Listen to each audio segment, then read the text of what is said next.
about $70,000. But the story behind this particular species and this bird is quite remarkable, and I'd recommend looking into it. Anyway, that's that. How America Saved the English Language, which was yes, and that was Professor Lynn Murphy, who's done lots of bavards, but this was a very early one, and it's brilliant. And it turns out they did. Wojciech the bear, who was here for that? Because that was a couple of years ago here.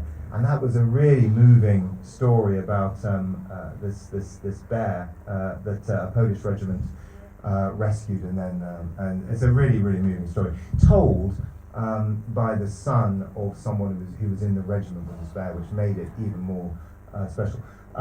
We had the Kelton Hatch secret nuclear bunker. Do you remember that? That was, and there's signs all over Essex pointing to the secret nuclear bunker. Which is genius. And we have biscuits, of course, and we had, now this, I'm going to finish with this. We had the James Bond theme. Who was, anyone here for that? Yes. So that's right. Well, he went into Monty Norman and all of the history behind that and the legal cases. But then what he did, this was Tim Pilcher who gave this talk, he then handed out to the audience kazoos. And they were 4 different colours, and they came in at certain pitches, because he wanted everyone in the audience, this was at the Kino in St Leonard's, it was about 100 people, to play the James Bond theme on kazoo. Would you like to hear a snippet of the James Bond? Yes, of course you would. Right, here we go, you're ready. It's very short, and it's not particularly great quality, but I will come over here. So remember at first, just the blues and greens, okay? Here we go.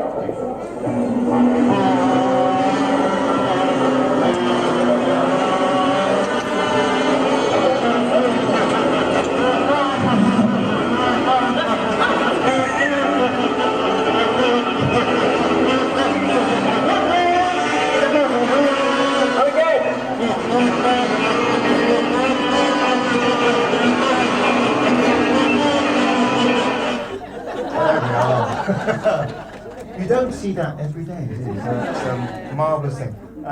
Right, yes, so that's enough about a bit of a look back through history of the Bavard. And there is a website, and as I mentioned, there is a YouTube channel with nearly 600. When I upload last month's videos from the Kino, there will be over 600, I think, videos of the talks and the games and stuff like that. So that is there.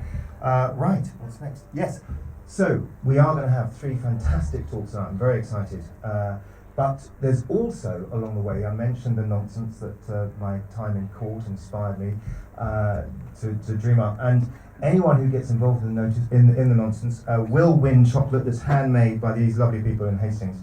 And I have it. So, the games are, well, there's the captions and there's paper and pens over there, so you can do the captions, which is marvellous. I don't have my glamorous assistant here tonight either. There was a bit of a seating mix-up, and so anyway, that's fine. But she will be here. No, she won't. She can't come in June. She'll be here in July. Anyway, captions and there's paper and pens. Now we have all these games. We have the Uja Kapibi, and I saw Claire here, who's done 2 of these, haven't you? So this is a bit like Would I Lie to You? Claire claimed to have swum the channel, which you nearly did, but you didn't. And you claim to have danced with the Queen, which you did, and no one believed you. So yes, that's the principle of the Uja Kapibi. It's a sort of Would I Lie to You premise. Victoria Drive, no one knows the rules to that, and no one's ever played it, so good luck. And then we have Make It Stop, which is fantastic. And there's you wear some headphones, and a song plays in your ears, and you dance, and we guess the song from your dance moves, and it's marvellous. And it is the birthday of the Bavard, so really, you should all do that. And then we have the KP Light, which is sort of, there's 6 images will appear on the screen for 12 seconds each, and you make up some nonsense. And that would be marvellous too. And again, it's the birthday of the Bavard, it would be lovely. Anyway, but we are going to have this tonight, the Pearl or Dean. Remember this?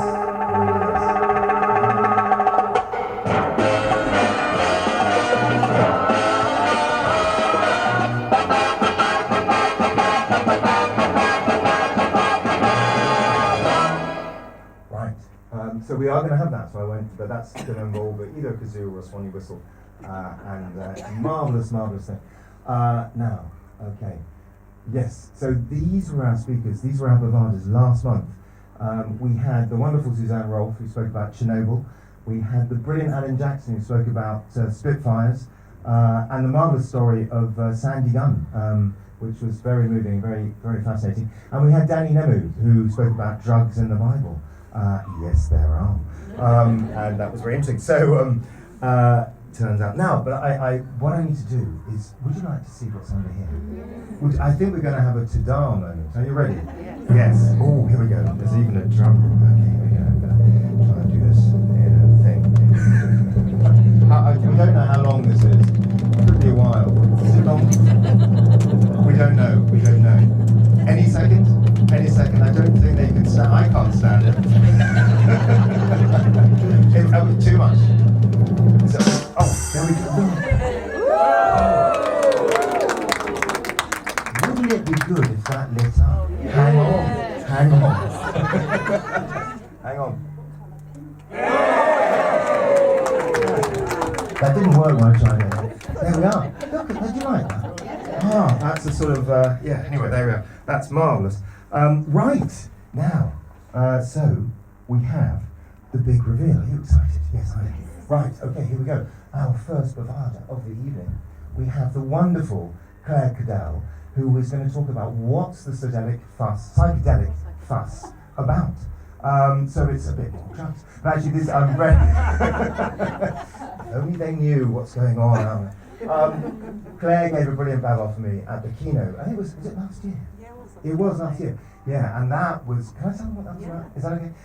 That was about the use of MDMA in therapeutic counselling, and it was fascinating. Really, really, truly, deeply fascinating. Anyway, tonight, slightly different angle. Yes. What's the psychedelic fuss about? So there we are. We're going to have that. And then, next, we're going to have Nick Denman, the fantastic Nick Denman, who's going to be talking about living by numbers. Now, Nick gave this brilliant Bavard for me beginning of the year, wasn't it? January. So you're in for a treat. But also, Nick has done, because again, this is Nick's second, and Nick did one, I don't know if that was the year before here. Was it 2022, 3? We don't know. But it was, Nick gave a brilliant Bavard about juggling. Was anyone here for that? Yeah, and Nick had taught himself to juggle during the lockdown. Inspired by your son-in-law? Yes. Yes, yeah, excellent. So we're going to have living by numbers, not juggling, living by numbers. And then, to close the night, Bavarding for the first time, we have Anthony Grant. Another omelette, Mr. Gilbert. I'm going to say nothing more about that. Right, so, on that note, can we please welcome to the Bavard stage the wonderful Claire Cadell. Thank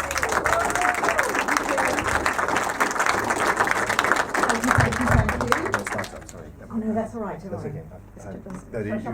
That's it. I'll do this, and you keep them entertained. Oh yes. Hello everybody. It's my first time here at Eastbourne, so I always get a bit nervous, and I think, why am I doing it? And then I do it, and it's really fun. So I have got notes. There's my clickery thing. Thank you so much. That's great. So, good evening, everyone. My name's Claire, as Tim said, and I'm going to talk tonight about psychedelics, and most specifically psilocybin. And I just want to kind of give a bit of context. I'm a mum, I'm a bit of a social leader, I'm a curious psychonaut. I'm quite passionate about harm reduction as well. I'm really passionate too about community. And I'm also really interested in what's happening with the research at the moment in the UK and around the world with psychedelics. And I'm excited about this, but I'm also feeling quite cautious. I think we need to be kind of a little bit careful about what's going on and a bit considered. So that's really kind of what my talk is about this evening. Hopefully I can work the clicker in my pocket. So, a bit of background. At the end of 2018, I was running a social business in East Sussex. I was a full-time mum. I was a carer and a sandwich carer, which meant I was also caring for my mum, my elderly mum, and my children. My marriage was on the rocks, and I was menopausal. It was really great. I was feeling really burnt out and totally overwhelmed at the time, and I couldn't really see a way kind of forward. I was just kind of really stressed and didn't really know what to do. And then, on New Year's Day in 2019, I was walking on the beach with a very good friend of mine, and she said to me, "I've just read a book. I think you might be interested in it." And it's a book by, oh God, I'm sorry, I just did the clicker. It's a book by Michael Pollan called How to Change Your Mind. And I'm just a bit curious here, has anybody in here read this book or seen the Netflix series, How to Change Your Mind? No? Oh, okay. So basically the book is about psychedelics, and it's about how psychedelics have been used in history, how they're being used therapeutically, what the research is about, how they're used, been used for thousands of years for healing and as sacred